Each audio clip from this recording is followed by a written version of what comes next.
तो hello everybody, welcome back to our YouTube channel the creative minds academy. अभी तक हम लोगों ने सीयूईटी के लिए दो चैप्टर्स का डिस्कशन किया है। First was microbes in human welfare and second was human health and diseases.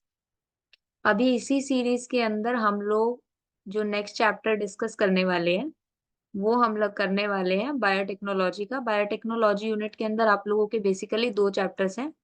First के अंदर आप लोग प्रिंसिपल्स और एप्लीकेशंस के बारे में प्रिंसिपल्स के बारे में पढ़ेंगे, और सेकंड चैप्टर के अंदर इसी यूनिट के आप लोग एप्लीकेशंस ऑफ बायोटेक्नोलॉजी की बात करेंगे। ठीक है। बायोटेक्नोलॉजी आज के टाइम में अगर हम लोग बात करें तो एक बहुत ही बूमिंग फील्ड है।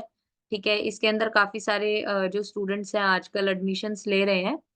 तो हम लोग बात करेंगे कि बायोटेक्नोलॉजी का इतना ज्यादा इम्पोर्टेंस क्यों हो जाता है हमारी लाइफ में, वो सारा हम लोग डिस्कस करेंगे।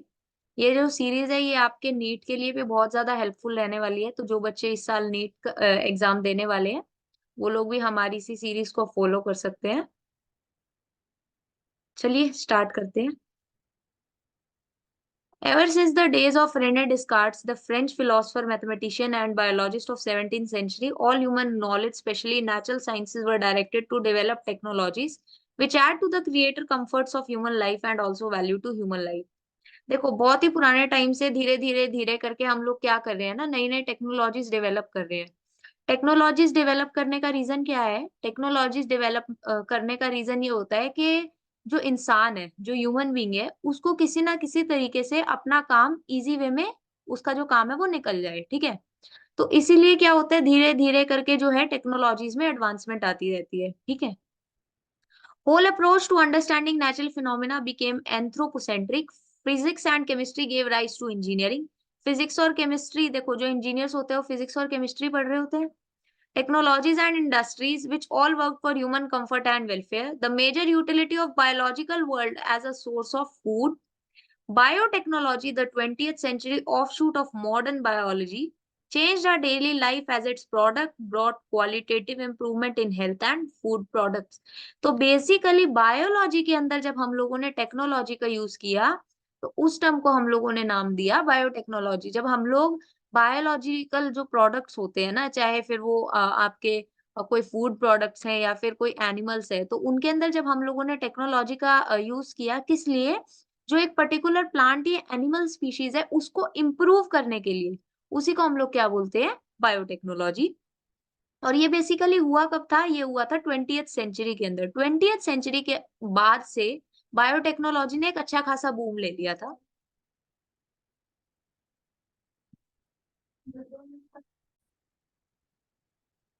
तो इस चैप्टर के अंदर बेसिकली हम लोग इसी पूरी यूनिट के अंदर ही अगर हम लोग बोलें तो हम लोग प्रिंसिपल्स, किस तरीके से हम लोग बायोटेक्नोलॉजी को अप्लाई कर पा रहे हैं, यानी कि जो टेक्नोलॉजी है उसको हम लोग बायोलॉजी में कैसे अप्लाई कर पा रहे हैं और उसकी एप्लीकेशंस क्या क्या है। ठीक है। तो वो सारा हम लोग इस पूरी यूनिट के इन दो चैप्टर्स के अंदर पढ़ने वाले हैं।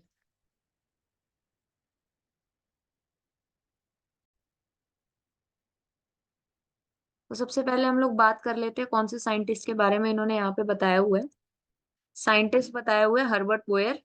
He was born in 1936 and brought up in a corner of Western Pennsylvania. ठीक है, पेंसिल्वेनिया के अंदर इनका क्या है, जन्म हुआ। Where railroads and mines were the destiny of most young men. He completed graduate work at the University of Pittsburgh in 1963. यानी इन्होंने जो अपनी ग्रेजुएशन कंप्लीट की थी वो 1963 के अंदर की थी। उसके बाद इन्होंने 3 साल की पोस्ट ग्रेजुएशन करी येल से। 1966 के अंदर ही took over assistant professorship at the University of California at San Francisco. यानी कि 1966 के अंदर इन्होंने क्या किया? देखो, 1963 में इन्होंने क्या किया, 3 साल का पोस्ट ग्रेजुएशन अपना ज्वाइन किया। 66 में वो कंप्लीट करके इन्होंने असिस्टेंट प्रोफेसर की जॉब ली यूनिवर्सिटी ऑफ कैलिफोर्निया के अंदर। 1969 के अंदर इन्होंने क्या किया, he perform studies on a couple of restriction enzymes of E coli bacterium. ठीक है। अभी रिस्ट्रिक्शन एंजाइम्स क्या होता है वो हम लोग डिटेल में बात करेंगे इसी चैप्टर के अंदर।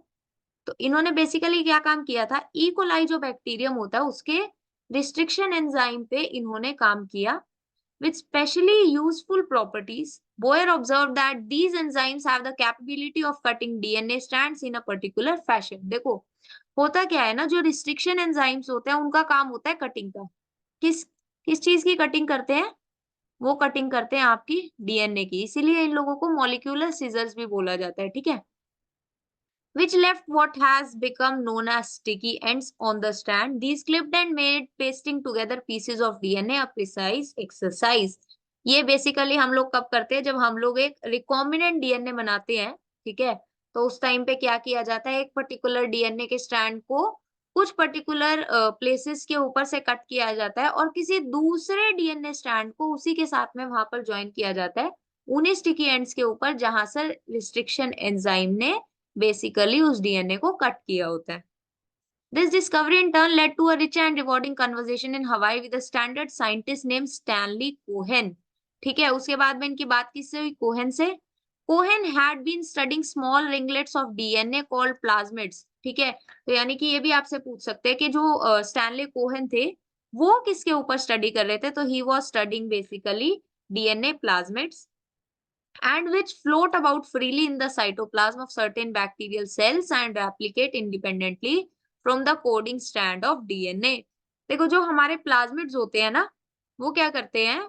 कुछ बैक्टीरियल सेल्स के साइटोप्लाज्म के अंदर फ्रीली मूव करते रहते हैं, ठीक है। और ये क्या करते हैं ना, ये रेप्लिकेट, जो इनका रेप्लिकेशन होता है that is independent from the coding strand of DNA. यानी कि जो डीएनए रेप्लिकेशन है ये उस डीएनए रेप्लिकेशन के ऊपर जो है हमारे प्लाज्मिड्स का रेप्लिकेशन डिपेंडेंट नहीं होता। Cohen had developed a method of removing these plasmids from the cell and then reinserting them in another cell. Basically जो स्टैनली कोहेन थे उन्होंने एक ऐसा मेथड डेवलप किया था जिससे हम लोग क्या कर सकते थे, एक पर्टिकुलर डीएनए से प्लाज्मिड निकाल के उसी प्लाज्मिड को किसी और डीएनए के अंदर हम लोग ट्रांसफर कर सकते थे। Combining this process with that of DNA splicing enabled Boer and Cohen to develop recombinant segments of DNA in desired configuration and insert the DNA in bacterial cell. तो बेसिकली डीएनए स्प्लाइसिंग के साथ में इन्होंने इन्हीं दोनों processes को combine करके इन्होंने क्या किया, इन्होंने कुछ डीएनए के सेगमेंट्स बनाने स्टार्ट किए। रिकॉम्बिनेंट डीएनए जो बेसिकली बना था वो यहीं से बना था और वो डीएनए बेसिकली बैक्टीरियल सेल्स के अंदर इंसर्ट किया गया था which could then act as manufacturing plants for specific proteins. This breakthrough was the basis upon which the discipline of biotechnology was formed. Basically यहाँ पर टेक्नोलॉजी का ही तो उन्होंने यूज किया ना, उन्होंने एक पर्टिकुलर डीएनए को कुछ रिस्ट्रिक्शन एंजाइम्स की हेल्प से कट किया, फिर उसको उसकी जगह पे जहां से भी उनको कट किया वहां पर एक अननोन डीएनए आकर वहां पर उन लोगों ने क्या किया, उसको ज्वाइन करवाया। और स्टैनली कोहेन ने क्या किया, एक डीएनए से या एक पर्टिकुलर सेल से है ना, वहां से प्लाज्मिड निकाला उसके साइटोप्लाज्म से और वो ही जो प्लाज्मिड था वो उन्होंने किसी और सेल के अंदर डाला, ठीक है। तो इन लोगों ने क्या किया, बेसिकली यहीं से जो है ना रिकॉम्बिनेंट डीएनए का कॉन्सेप्ट आया था और रिकॉम्बिनेंट डीएनए का कॉन्सेप्ट आने के साथ में ही अभी देखो जो डीएनए होता है, DNA makes the mRNA and mRNA से क्या बनता है, प्रोटीन्स, ठीक है। तो बेसिकली डीएनए से ही तो प्रोटीन बन रहा है ना, तो इसीलिए यहीं से हम लोगों को पता चला था कि बायोटेक्नोलॉजी होती क्या है और इसको हम लोग किस तरीके से यूज कर सकते हैं। उसके बाद तो अभी तक बायोटेक्नोलॉजी के अंदर काम चल ही रहा है, there is a lot of research work on biotechnology. So इस चैप्टर में हम लोग जो बात कर रहे होंगे, हम लोग कुछ प्रिंसिपल्स की बात करेंगे बायोटेक्नोलॉजी के। रिकॉम्बिनेंट डीएनए टेक्नोलॉजी के लिए हमें क्या क्या टूल्स चाहिए, ठीक है, जैसे हमें हम लोगों को क्या चाहिए था, ऊपर रिस्ट्रिक्शन एंजाइम चाहिए था, ऐसे और भी बहुत सारे टूल्स जो होते हैं बेसिकली हमें रिक्वायर्ड होते हैं रिकॉम्बिनेंट डीएनए टेक्नोलॉजी के लिए। और उसके बाद में हम लोग बात करेंगे कि रिकॉम्बिनेंट डीएनए बनाने के लिए जो प्रोसीजर होता है वो क्या होता है। Okay, biotechnology deals with the technique of using live organisms or enzymes from organism to produce products and processes useful to humans. Biotechnology basically क्या करती है, ये डेफिनेशन आपकी बहुत इंपॉर्टेंट है। It makes use of live organism. Live organism का क्या मतलब है, जो जिंदा ऑर्गेनिज्म है ना, या तो ये उस जिंदा ऑर्गेनिज्म को यूज करते हैं या फिर किसी पर्टिकुलर जिंदा ऑर्गेनिज्म से कुछ एंजाइम्स एक्सट्रैक्ट करके उनके साथ में क्या करते हैं, ये बेसिकली उनके साथ में एक्सपेरिमेंटेशन करके ये कुछ प्रोडक्ट्स बनाते हैं, या फिर हो सकता है कुछ प्रोसेसेस बनाए जाएं which are useful to humans. ठीक है, प्रोडक्ट्स का मतलब क्या हो जाएगा, जो डायरेक्टली ह्यूमन यूज कर सकते हैं। एंड प्रोसेसेस का मतलब क्या हो जाएगा, यानी कि किसी पर्टिकुलर प्रोसेस से हम लोग कोई ऐसा प्रोडक्ट फिर बाद में बना सकते हैं जो कि ह्यूमन बीइंग के लिए यूजफुल है। In this sense, making curd, bread, or wine, which are all micro-mediated processes, could be also thought as a form of biotechnology. तो अगर हम लोग ऐसे ही बात कर रहे हैं, फिर तो हम लोगों ने ऊपर जो माइक्रोब्स इन ह्यूमन वेलफेयर में बात किया था कि हम लोग कर्ड की प्रिपरेशन कैसे करते हैं, हम लोग ब्रेड कैसे बनाते हैं, वाइन कैसे बनाते हैं, उसके अंदर भी तो हम लोग ने माइक्रोब्स को यूटिलाइज किया था ना। तो क्या हम उसको भी बायोटेक्नोलॉजी बोल सकते हैं? कुछ हद तक, बट बायोटेक्नोलॉजी ना कुछ पर्टिकुलर क्या बोलते हैं, किसी पर्टिकुलर केसेस के अंदर जो है ना रिस्ट्रिक्टेड होती है, ठीक है।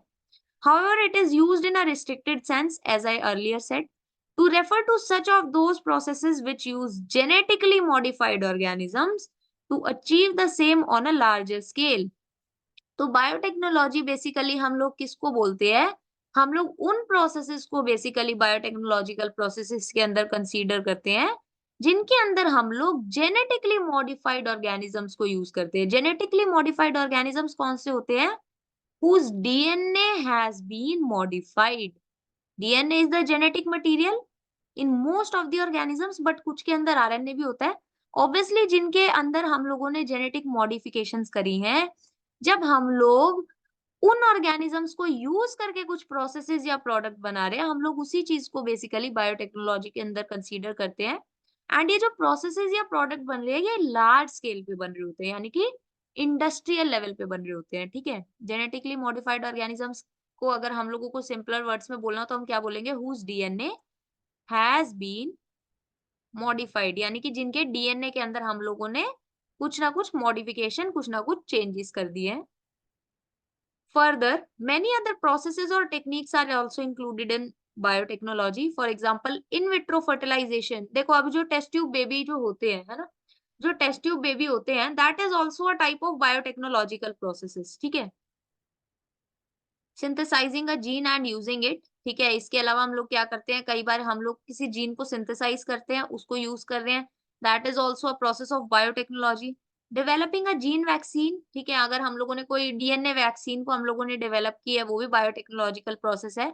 और करेक्टिंग अ डिफेक्टिव जीन, अगर हम लोगों ने लेट्स से किसी ऑर्गेनिज्म का जो जीन है उसके अंदर कोई ना कोई डिफेक्ट था, अगर हम लोगों ने बायोटेक्नोलॉजिकल प्रोसेसेस की हेल्प से इस डिफेक्टेड जीन को भी ठीक कर दिया, तो वो भी बेसिकली क्या होता है, वो भी आपकी बायोटेक्नोलॉजी के अंदर ही आता है।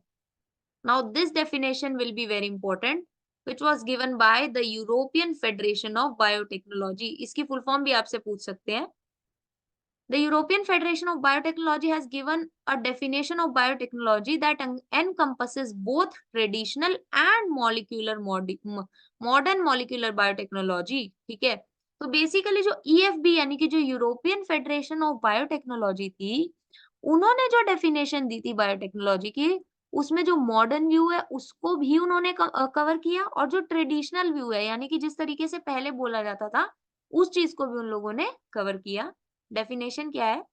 The integration of natural science and organism, cells, parts thereof and molecular analogs for products and services.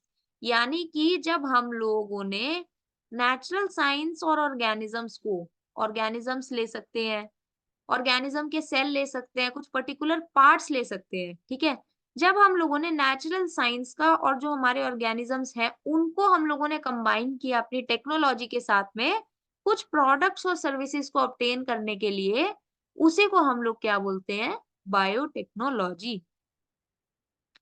Next topic जो आपका आ जाता है that is your principles of biotechnology. ठीक है, among many, the two core techniques that enable birth of modern biotechnology are, first is genetic engineering and second one is bioprocess engineering. ठीक है, यानी कि बेसिकली जो दो कोर टेक्नोलॉजीज थी ना, इन्हीं की वजह से क्या हुआ था बेसिकली, जो मॉडर्न टेक्नोलॉजी आज हम लोग जो स्टडी करते हैं उसका बर्थ हुआ था। First was genetic engineering and the second one was bio process engineering.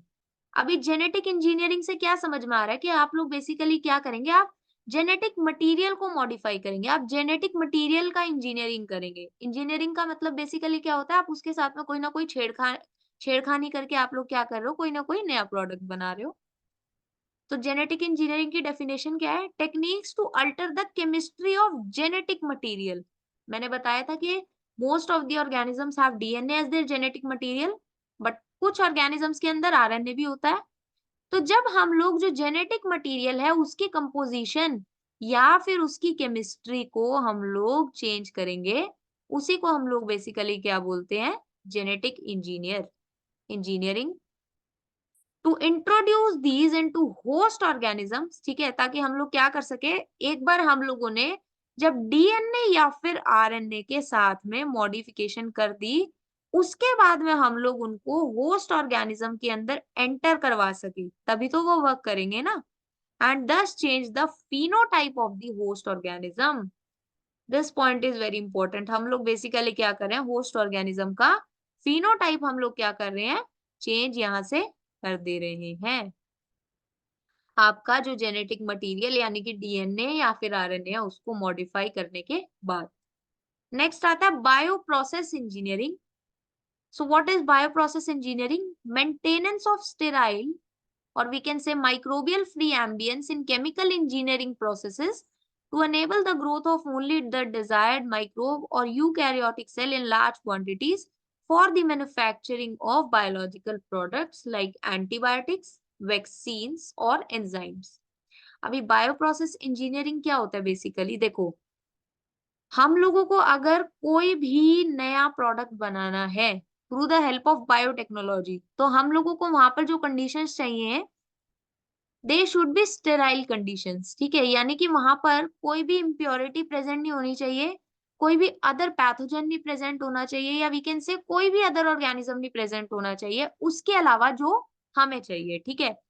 But अगर ऐसा होगा कि हमारे पास में वहां पर कोई अदर ऑर्गेनिजम्स भी प्रेजेंट है, तो उस केस में क्या होगा, जो प्रोडक्ट हमें चाहिए उसके अंदर कोई ना कोई इन्फेक्शन देखने को मिलेगा, उसके अंदर कोई ना कोई इन्फेक्शन देखने को मिलेगा। तो यानी कि वहां पर क्या होगा, जो आपका प्रोडक्ट बनेगा that will not be impurity free. वो जो प्रोडक्ट बनेगा वो इम्प्योरिटी फ्री नहीं बनेगा, ठीक है। जबकि अगर हम लोगों को कोई वैक्सीन बनानी है या फिर कोई एंटीबायोटिक बनानी है, वो तो इम्प्योरिटी फ्री होनी चाहिए, क्योंकि अगर उसके अंदर कोई इम्प्योरिटी होगी तो उस केस के अंदर क्या है, वो किसी ना किसी तरीके से ह्यूमन वेलफेयर को क्या कर सकती है, नुकसान पहुंचा सकती है, ह्यूमन बींग्स को नुकसान पहुंचा सकती है। तो वहां पर जब हम लोगों को माइक्रोबियल फ्री कंडीशंस वहां पर हम लोग मेंटेन जब करते हैं, तो उस प्रोसेस को हम लोग क्या बोलते हैं, उस प्रोसेस को हम लोग बोलते हैं bio process engineering. So I hope it's clear till now. अभी हम लोग बेसिकली जो बात करने वाले हैं, यहाँ पर हम लोग बात करेंगे प्रिंसिपल्स ऑफ जेनेटिक इंजीनियरिंग, इसके बारे में हम लोग डिटेल में बात करेंगे।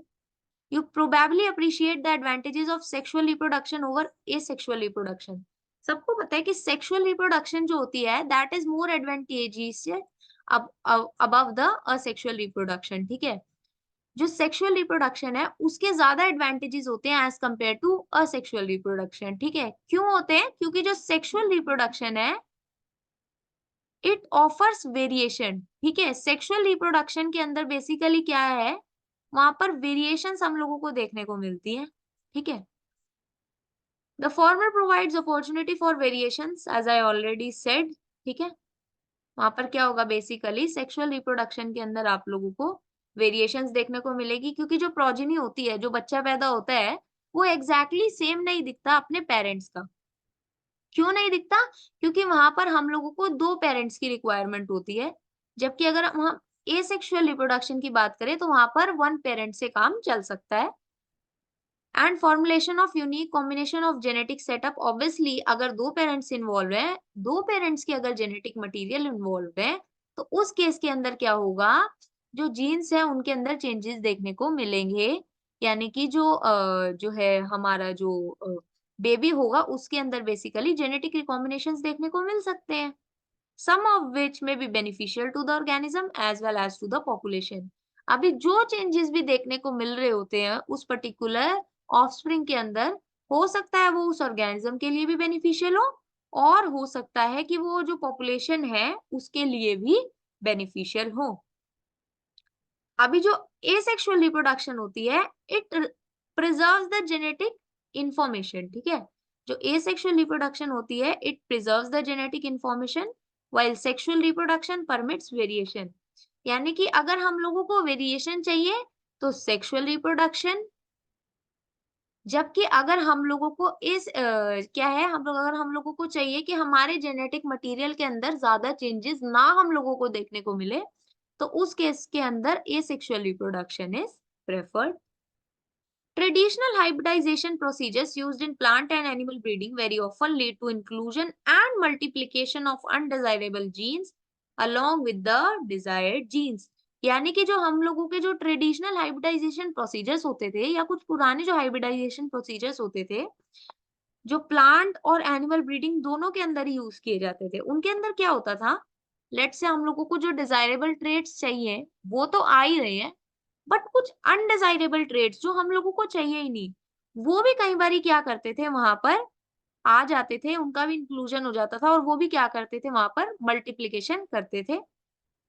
The techniques of genetic engineering which include creation of recombinant DNA, use of gene cloning and gene transfer overcome this limitation and allow us to isolate and introduce only one or a set of desirable gene without introducing undesirable gene into the target organism।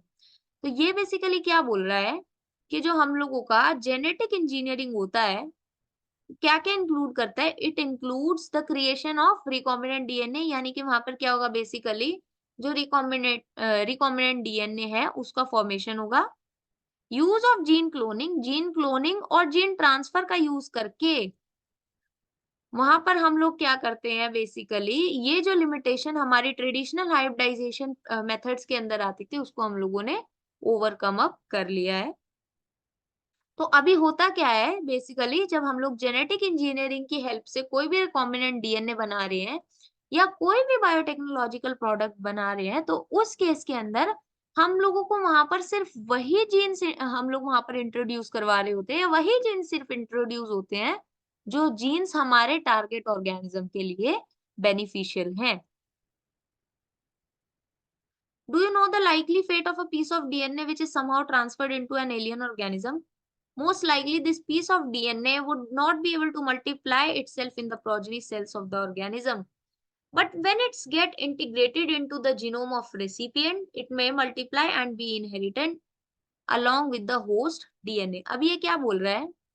Let's say हम लोगों ने किसी alien organism के अंदर किसी एक DNA के piece को क्या कर दिया, हम लोगों ने ट्रांसफर कर दिया, ठीक है? तो अभी आप लोगों को पता है कि वो वहां पर मल्टीप्लाई कर पाएगा या नहीं कर पाएगा, अगर करेगा तो उस चीज की कितनी प्रोबेबिलिटी है, या अगर नहीं कर रहा तो क्यों नहीं कर रहा। देखो, मोस्ट प्रोबेबली होता क्या है, वो जो डीएनए पीस होता है ना, वो तब तक खुद को प्रोजेनी सेल्स के अंदर क्या नहीं कर पाता, वो मल्टीप्लाई नहीं कर पाता। बट अगर हम लोग क्या करें, जो रेसिपिएंट है ना, बेसिकली जिस एलियन ऑर्गेनिज्म के अंदर हम लोगों ने उसको इंट्रोड्यूस किया, वो इन द एंड तो हमारा रेसिपिएंट ही है ना। तो अगर वो जो हमारा रेसिपिएंट है जिसके अंदर हम लोगों ने वो डीएनए पीस को क्या किया है, एंटर करवाया है, अगर जो हमारा वो डीएनए है वो उस रेसिपिएंट के जीनोम के साथ में इंटीग्रेट हो जाए, है ना, उसी के साथ में कंबाइन हो जाए, तो हो सकता है कि उस केस के अंदर वो मल्टीप्लाई भी करे और जो होस्ट डीएनए है उसी के साथ में वो क्या हो, इनहेरिट भी हो। तो इसके लिए बेसिकली क्या जरूरी है, अगर हम लोगों ने किसी भी एलियन डीएनए को, है ना, एलियन डीएनए बोल सकते हैं हम लोग इसको, अगर हम लोगों ने इसको किसी पर्टिकुलर रेसिपिएंट के अंदर डाला, किसी भी एक पर्टिकुलर ऑर्गेनिज्म के अंदर अगर हम लोगों ने इसको एंटर करवाया, तो बहुत जरूरी है कि ये जो एलियन डीएनए है ये उस पर्टिकुलर होस्ट ऑर्गेनिज्म के जीनोम के साथ में इंटीग्रेट हो, और जब ये इंटीग्रेट होगा तभी वो मल्टीप्लाई करके क्या कर पाएगा, खुद को एक्सप्रेस कर पाएगा, वो अपनी प्रॉपर्टीज भी वहां पर शो कर पाएगा। This is because the alien piece of DNA has become part of a chromosome. ठीक है, अभी ऐसा क्यों हो पाया कि वो खुद को एक्सप्रेस कर पाया? क्योंकि अब वो जो एलियन डीएनए था वो हमारे क्रोमोसोम का, उस होस्ट ऑर्गेनिज्म के क्रोमोसोम का वो पार्ट बन गया, इसलिए वो खुद को क्या कर पाया, अभी एक्सप्रेस कर पाया। Which has the ability to replicate. Obviously सबको पता है कि जो हमारा क्रोमोसोम होता है, it has the ability to replicate. So I hope इतना आप लोगों को समझ में आया, ये बहुत ही इंपॉर्टेंट कॉन्सेप्ट है। In a chromosome, there is specific DNA sequence called the origin of replication, which is responsible for initiating replication. This point is very, very important.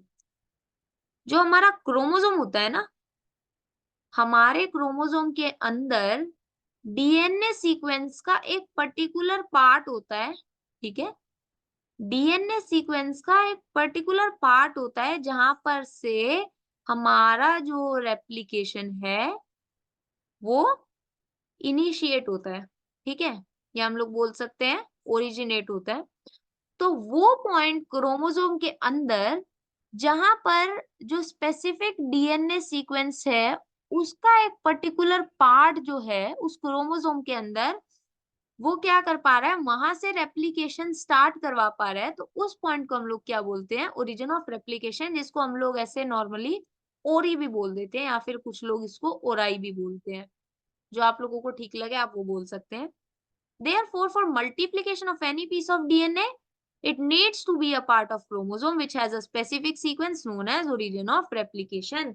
यानी कि अगर हम लोगों ने किसी भी पर्टिकुलर डीएनए को क्या करवाना है, किसी एलियन डीएनए को हम लोग चाहते हैं कि वो क्या कर सके, उस पर्टिकुलर होस्ट के अंदर जाके वो खुद को मल्टीप्लाई कर सके, तो उसके लिए बहुत जरूरी है कि उस एलियन डीएनए को हम लोग क्या करें, क्रोमोसोम की उस स्पेसिफिक डीएनए सीक्वेंस के साथ में हम लोग इंटीग्रेट करवाएं जहां पर ओरिजिन ऑफ रेप्लिकेशन प्रेजेंट है।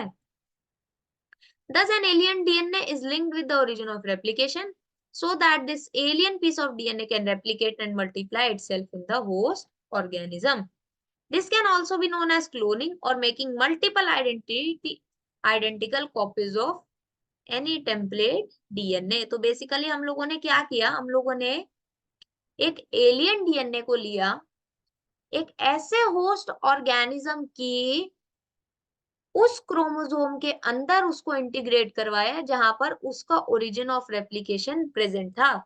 अभी जैसे ही वो जो जीनोम हमारा था, या जो हमारा वो जो एलियन डीएनए था, अभी वो ओरिजिन ऑफ रेप्लिकेशन के पास में अगर गया, तो वो क्या करेगा, हमारा जो जीनोम यानी कि वो जो होस्ट ऑर्गेनिज्म है उसका जीनोम जो है, उसी के साथ में वो एलियन डीएनए इंटीग्रेट होकर खुद को वहां से मल्टीप्लाई कर सकेगा और उसके बाद में होस्ट ऑर्गेनिज्म के अंदर खुद को एक्सप्रेस कर पाएगा।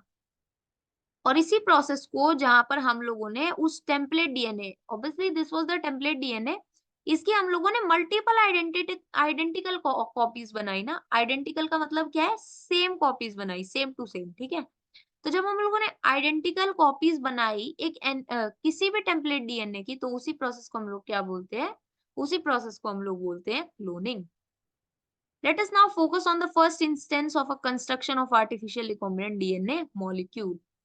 The construction of first recombinant DNA emerged from the possibility of linking a gene encoding antibiotic resistance with a native plasmid.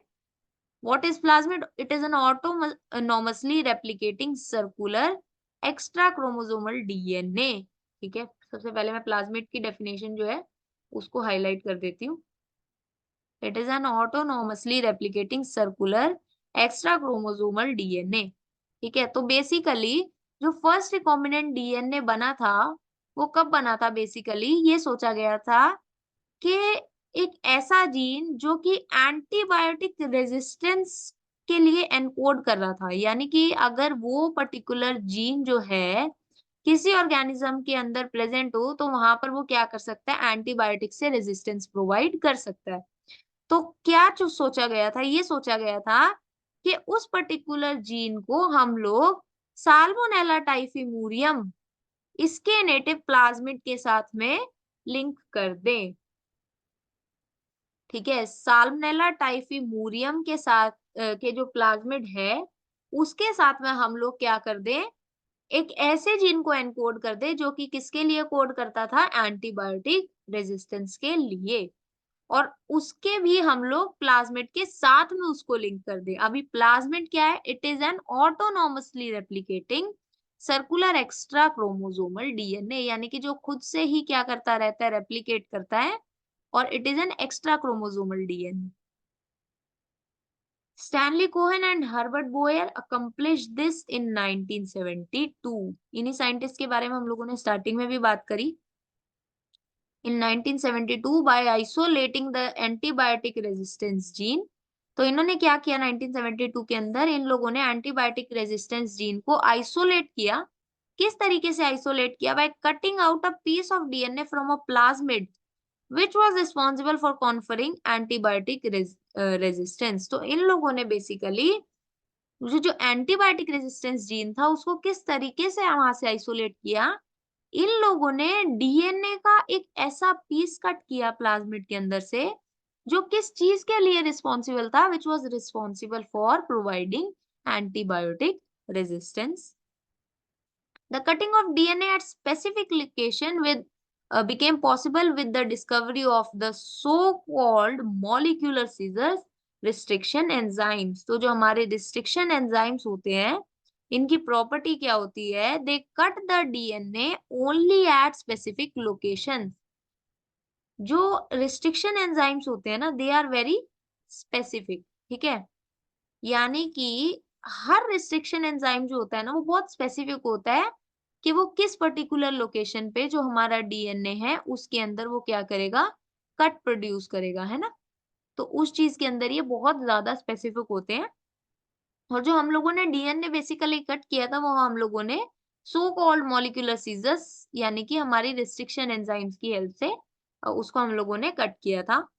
The cut piece of DNA was then linked with the plasmid DNA। इसी cut piece of DNA को जो हम लोगों ने restriction enzymes की help से cut किया, इसी को हम लोगों ने फिर उसके बाद में प्लाज्मिड डीएनए के साथ में क्या करवा दिया, उसको लिंक करवा दिया। These plasmid DNA acts as vectors to transfer the piece of DNA attached to it। अभी ये जो प्लाज्मिड डीएनए था, ये किस तरीके से एक्ट करेगा, it will act as a vector. Vector किस चीज के लिए, to transfer the piece of DNA attach to it. अभी जो बेसिकली जो डीएनए वहां पर है ना, जो कट पीस ऑफ डीएनए हम लोगों ने रिस्ट्रिक्शन एंजाइम्स की हेल्प से कट किया, वो हम लोगों ने प्लाज्मिड डीएनए के साथ में लिंक कर दिया। अभी वही प्लाज्मिड डीएनए क्या करेगा, उस डीएनए पीस को जो हम लोगों ने उसके साथ अटैच किया हुआ है उसको ट्रांसफर करने का काम करेगा। You probably know that mosquito acts as an insect vector to transfer the malarial parasite into the human body। हम already human health and diseases के अंदर cover कर चुके हैं। In the same way, a plasmid can be used as a vector to deliver an alien piece of DNA into the host organism। तो same way में basically जो plasmid होता है ये भी एक वेक्टर की तरह ही काम करता है, ताकि वो क्या कर सके, वो जो एलियन पीस ऑफ डीएनए है उसको होस्ट ऑर्गेनिज्म के अंदर वो इंट्रोड्यूस करवा सके या फिर उसकी एंट्री वहां पर करवा सके। The linking of antibiotic resistance gene with the plasmid vector became possible with the enzyme DNA ligase।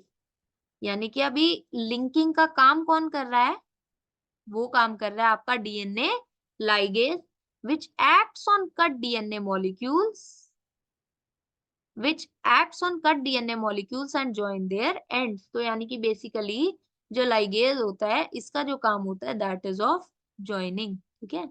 ये क्या करता है, जो कट डीएनए मॉलिक्यूल्स हैं उनके एंड्स को ज्वाइन करने का काम करता है। अभी तक हम लोगों ने किस किस की बात करी, हम लोगों ने बात करी आपकी रिस्ट्रिक्शन एंजाइम्स की, उसके बाद हम लोगों ने बात करी आपकी प्लाज्मिड की which was acting as a vector, और उसके बाद में हम लोगों ने जो बात करी अभी तक वो बात करी हम लोगों ने डीएनए लाइगेज की।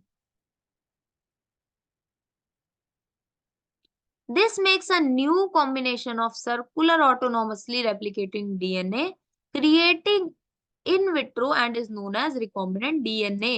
यानी कि basically a new combination of circular autonomously replicating DNA which is created in vitro, उसी को हम लोग क्या बोलते हैं, रिकॉम्बिनेंट डीएनए। इस डीएनए को हम लोगों ने लेबोरेटरी के अंदर कंस्ट्रक्ट किया, ठीक है। और ये जो डीएनए कंस्ट्रक्ट हुआ है, that that have a new combination, it has a new combination of genes, तो इसीलिए हम लोग इसको क्या बोल रहे हैं, recombinant DNA. When this DNA is transferred into Escherichia coli, ठीक है। अभी हम लोगों ने क्या किया, इसी डीएनए को जब हम लोगों ने एस्चेरिशिया कोलाई के अंदर ट्रांसफर किया, अभी एस्चेरिशिया कोलाई के अंदर ही क्यों ट्रांसफर किया, because it is closely related to Salmonella, ठीक है। जो साल्मोनेला अभी तक हम लोगों ने था, साल्मोनेला को हम लोगों ने यहाँ पर वेक्टर बेसिकली बनाया, साल्मोनेला के थ्रू ही वो जो गया वो एस्चेरिशिया कोलाई के अंदर हम लोगों ने उसको एंटर करवाया, बिकॉज साल्मोनेला से क्लोजली रिलेटेड जो होता है वो होता है Escherichia coli. It could replicate using the new host DNA polymerase enzyme, तो ये वहां पर अब क्या करेगा, वहां पर जो रेप्लिकेशन होगा वो किसकी हेल्प से होगा, वो होगा डीएनए पॉलीमरेज एंजाइम की हेल्प से। और वहां पर क्या हो जाएंगी, वहां पर उसकी मल्टीपल कॉपीज बननी स्टार्ट हो जाएगी, ठीक है।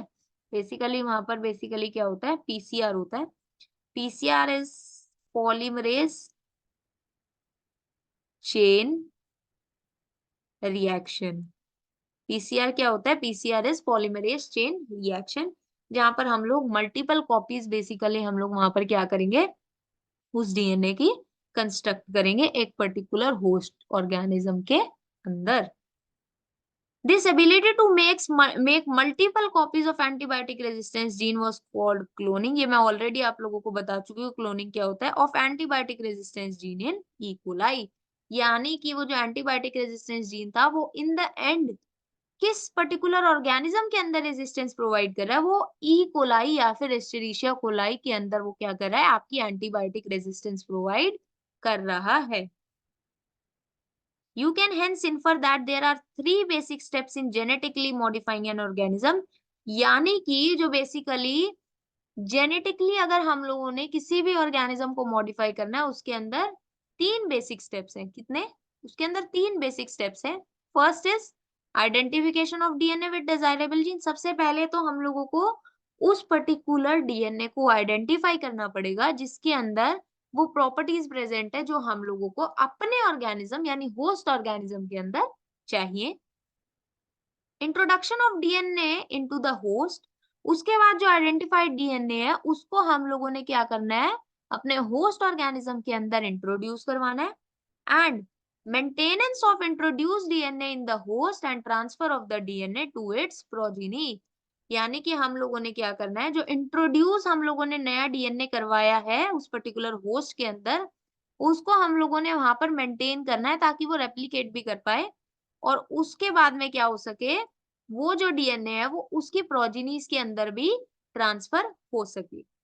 तो अभी तक हम लोगों ने जो बात करी, हम लोगों ने बेसिकली यहाँ पर प्रिंसिपल्स की बात करी और हम लोगों ने इंट्रोडक्शन की बात करी आपकी बायोटेक्नोलॉजी की। नेक्स्ट जो हम लोग आपकी बात करेंगे, हम लोग आपकी बात करेंगे tools of recombinant DNA and processes of recombinant DNA technology की। So this was all about this video. If you are new to our channel, please subscribe to our channel. और अगर आप लोगों को हमारी वीडियोस अच्छी लग रही हो तो इन्हें लाइक कीजिए, share them with your friends and keep learning.